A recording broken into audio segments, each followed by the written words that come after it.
Really, what I was thinking about was just the insidious nature of neuro injuries, right? There were so many times where, you'd have patients in the neuro ICU and folks that didn't normally come into the neuro ICU. What do you want to call it?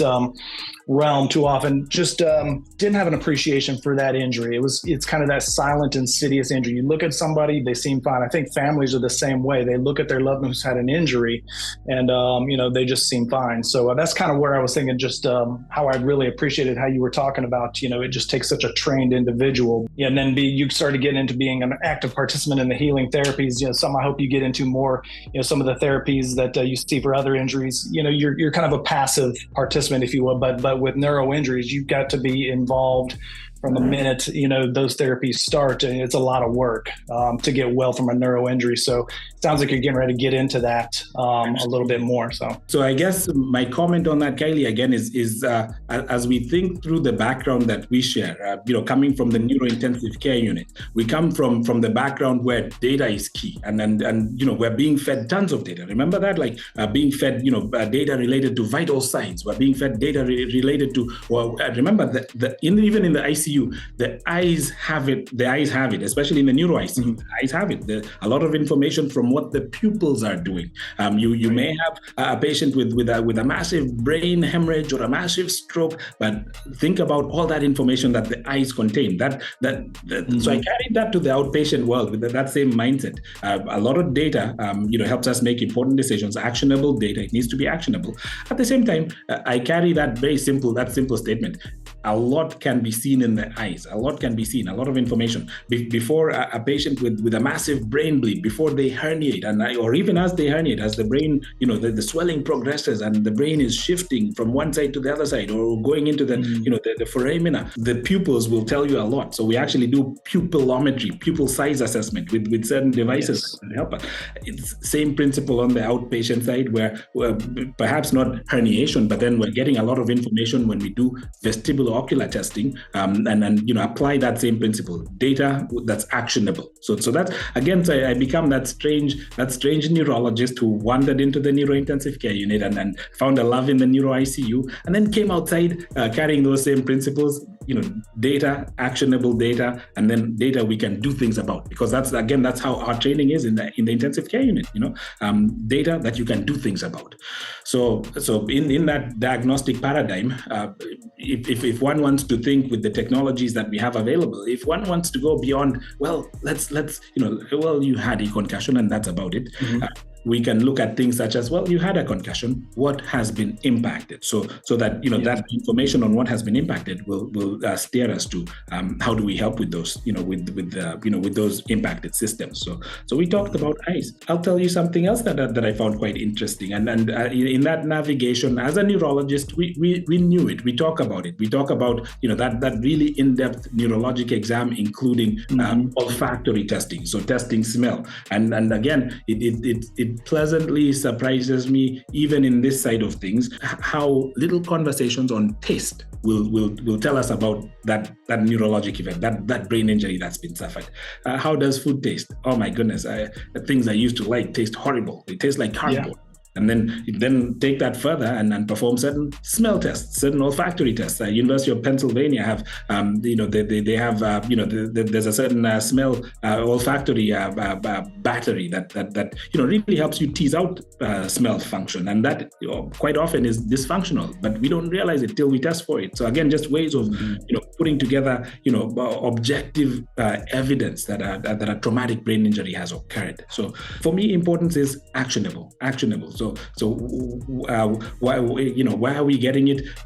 Is it actionable? And that comes from that ICU thought process. Again, looking through more advanced, not everywhere available neurodiagnostics is electrophysiologic, so brain electrical testing. And Kylie, in our world in the intensive care unit, it was EEGs. We used to look at EEGs, brain electrical maps and electrical signatures. In that world, though, and in many other situations, as practitioners of neurology, we would say, is there or is there not a seizure based on that brain electrical map? Right. But there's other information in between. Is there or is there not a seizure? And there are certain signatures that research is telling us, signatures of brain injury, where we look at, for example, present some information, auditory or visual, and see how that information is received, transmitted, and processed in parts of the brain. Now, those are called evoked responses. And those are many times dysfunctional in concussed individuals. And many times that dysfunction correlates with these vague complaints. My memory just isn't the same. I keep asking the same question. I feel as though it takes me 10 times longer to study through these things or even to read. It's cognitively fatiguing when we look at those electrical signatures, the evoked responses. So that's part of what I also use in that armamentarium in some patients, that can also be off. So again, actionable information, when you start to detect certain signals or signals such as that, then again, it can guide you on where do we go from here. Should it be some form of cognitive therapy? Should it be some form of speech therapy and things of that nature? So again, we're talking through what's that diagnostic process, and then can we get actionable information, besides saying it's a concussion. And so Dr. Mbeo, if I might interrupt, fascinating stuff. So I know even in the neuroICU unit, all these, I like how you call it actionable. It's objective data, right? It's not something that you can just tell me about. There are things you can see. There are things you can observe, whether it's in data or in body responses, pupillary responses. I loved your mention of the biomarkers. It also, I know when we're in the hospital, you're doing successive assessments. Do you find yourself needing to do that on the outpatient side of things? You do one base, initial assessment. You have to bring the client or the patient back every so frequently to do that sort of thing?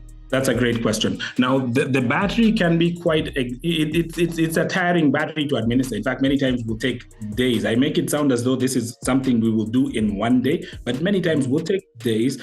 When I do that serial assessment, I pick it in certain patients. I'll tell you, for example, I had one young man that I saw today whose last biomarker and not just blood, but also, physiologic biomarker assessment was probably about 4 months ago.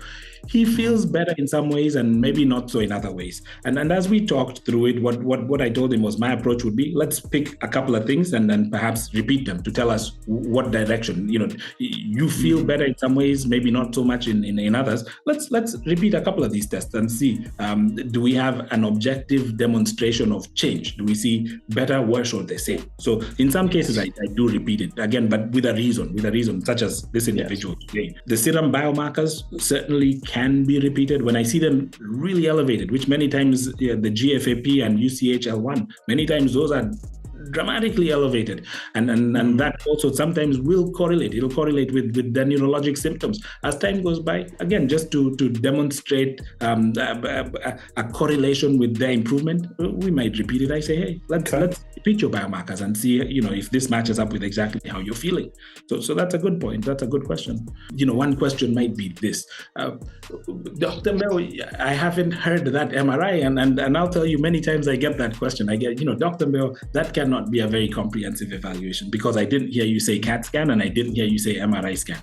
And so CAT scan, for the reason we talked about. So the CAT scan is a good acute, fresh traumatic brain injury, acute evaluation tool with a specific question that we're asking. Is there or is there not a bleed? Is there or is there not, a significant new thing or a significant thing in the brain? That's the role of a CAT scan in many of these cases. Now, as we think through that, the longer or the higher value information, it'll most likely be in an MRI scan. And then, even then, if we're looking at that, a concussion, and then the role of MRI scans, many people will say, well, between 30, 60 days, you may start to see changes on diffusion tensor imaging. So perhaps if there's no acute reason to check, perhaps wait until that point in time. time. I say that again with that little hesitation you hear in my voice, because DTI is not universally available. DTI is diffusion tensor imaging. So a very sensitive way of assessing these sensitive neuronal pathways, these tracts, these pathways of neurons that are prone to what's called shearing injury and axonal injury. So diffusion tensor imaging is a way we're able to track those pathways and identify disruptions in those pathways. So quite useful as a tool, not universally available. In 2024, I suspect as time goes by, we'll start to see that more and more available. So even then, just that routine MRI might have utility. I tell my patients that for some reason we're getting an MRI for whatever evaluation. I say, well, a negative MRI did not or does not rule out your traumatic brain injury. In fact, if it was just that routinely performed MRI, the way we perform most of our MRIs, I wouldn't be surprised if it didn't show us anything. Doesn't mean you didn't have a traumatic brain injury.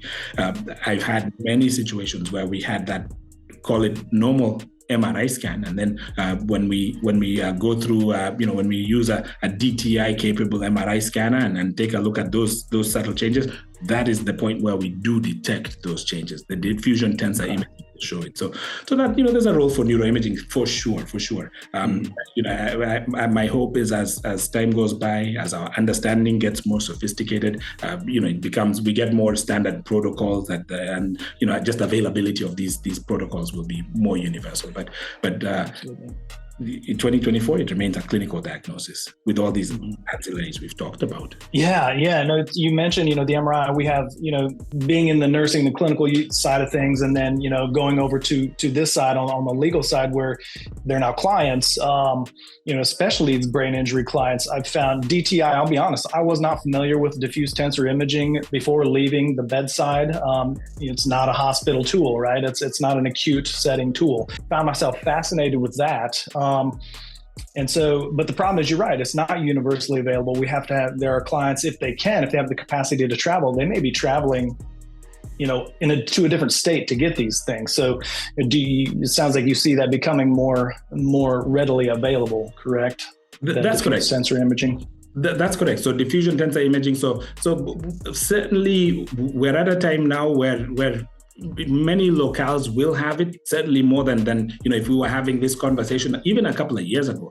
But I'll tell you this, the gap in that ability to use advanced imaging such as DTI and say functional MRI, which again is becomes the availability issue. The gap, my hope is that gap is being filled by us reaching for these other low-hanging diagnostics. Let's talk about certainly biomarkers. So GFAP and UCHL1, certainly vestibulo-ocular testing. So a good vestibulo-ocular assessment tool, and including just clinically, and then using equipment and all the way up to VNG. The balance testing, all the way from the straightforward bedside balance assessment, the Rombag and some balance assessment tools we can use at the bedside, all the way to more sophisticated computerized dynamic posturography. So that, to an extent, starts to fill the gap of lack of imaging, and then put all that together with the history and put all that together with the clinical course of this individual. That helps us understand a concussion, yes, indeed, did happen, and let's do this for that concussion. Exactly, yeah. And then on this side of things, having your expert, feedback, your diagnoses available, and having that objective data, only helps to further, bolster a client's case when they're trying to put forth, I was, seriously injured, these are, this is the data that I have to prove that now. And so that's really exciting, when we get on this side of things, when clients are trying to, receive, rightful compensation for somebody's, terrible error at their expense. So this is wonderful. Absolutely, Kelly. And to speak to that, the palpable injuries are, neck, back, shoulder, knee, and imaging that's able to detect injuries in those areas. Those are palpable. That's easy to say, well, hey, I see these changes in the cervical or the lumbar spine, or this rotator cuff pathology that could only be. So those are palpable, and many times these brain injured individuals do not have, and they may have the palpable injuries, but in equal number, there are, like the particular young man I had a conversation with at his clinic visit earlier today, but same thing. He doesn't have those same palpable injuries, but it doesn't take away from the fact that he has a significant injury. What makes us us? It's our brain. What makes us us as that the unique ability that we have as human beings is this really important organ we call the brain. And fine, I could live with a rotator cuff injury. It'll hurt a lot, but take away my brain, and that takes away my ability to interact with the outside world. This particular young man, for example, as much as did not have many of those other profound deficits, had a brain injury significant enough for him to have to drop out of school. And he says, what, Dr. Mbeo, keeping up with my classes is no longer as straightforward. I used to ace my classes. Now I'm having to study much longer. I can't retain. I'm failing tests and things of that nature. And then he had to actually step out. And think about that. If we go by the usual metric, are there disc herniations? Are there rotator cuff changes or knee changes? Well, no, there's none. Well, he must not be injured. But think about the consequences of this injury. This really talented young man who came in with the abilities that got him into this level of academics, now having to pull away from this level of academics. Yes. And what's that going to impact, as far as his future? Yeah, maybe a little reductive of me, but you mentioned a good point. You've got these disc herniations, a blown out knee, a torn rotator cuff. Those are you can put a dollar amount on that. For example, how much it may cost to treat, an issue like that, and should get relatively back to your baseline. But a brain injury, you could be talking a lifetime of change. I mean, you could be talking personality change. Maybe you can't do the job you did. You're a high, functioning CEO. You're not going to do that anymore. I mean, you could be talking lifetime impact here. Absolutely. Yeah. In subsequent discussions, we could always talk about where do we go with all that information. So we've made the diagnosis. In fact, part of that hesitation in really going deep into diagnostics is fine. You'll find it. Where do we go from here? And I'm happy to talk through where the world is taking us, where we are now and in the future in terms of rehabilitation.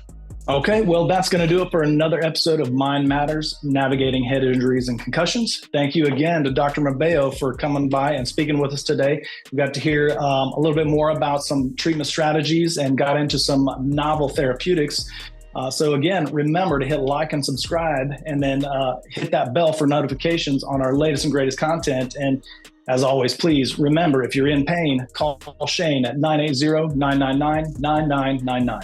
In pain, so I call Shane. 980-999-9999. In pain, call Shane.